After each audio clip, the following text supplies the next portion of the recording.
Have you ever had a thought that seemed to come out of nowhere?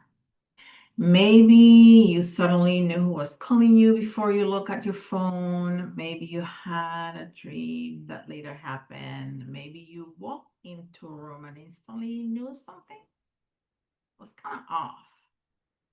Then almost immediately another thought shows up.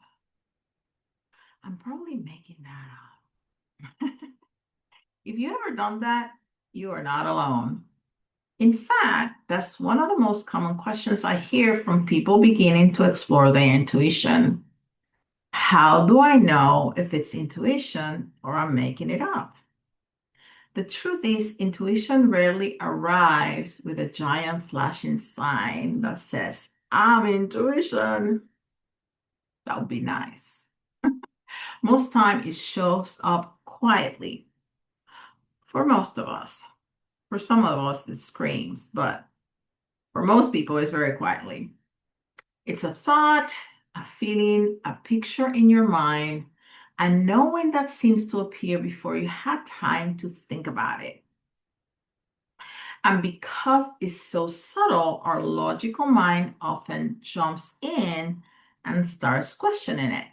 Now, I'm not saying that every random thought is intuitive, but I am saying that many people dismiss genuine intuitive experiences before they ever give themselves a chance to explore them. One of the biggest shifts you can make is to become curious instead of immediately becoming critical.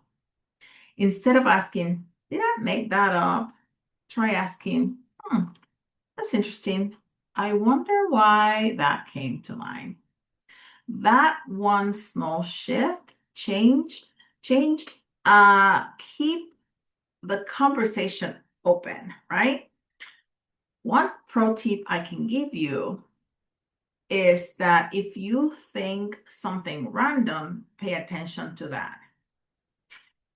If you have been invited to your best friend's wedding since elementary, right?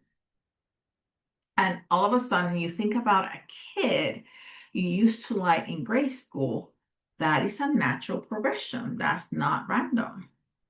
But if you have not been invited to that wedding, if no one from elementary school has contacted you recently, if you have not been looking at all pictures on Facebook, and you are just washing dishes, and all of a sudden you think about that kid from elementary school, that is random. Pay attention then.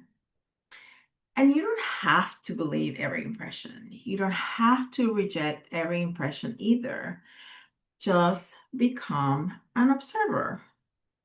This week, we're going to explore intuition, imagination, trust, and doubt.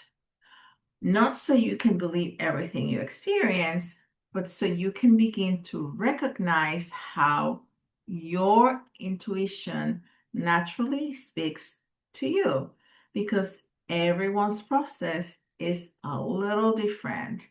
And the better you understand your own process, the easier it becomes to trust yourself. I'll see you tomorrow.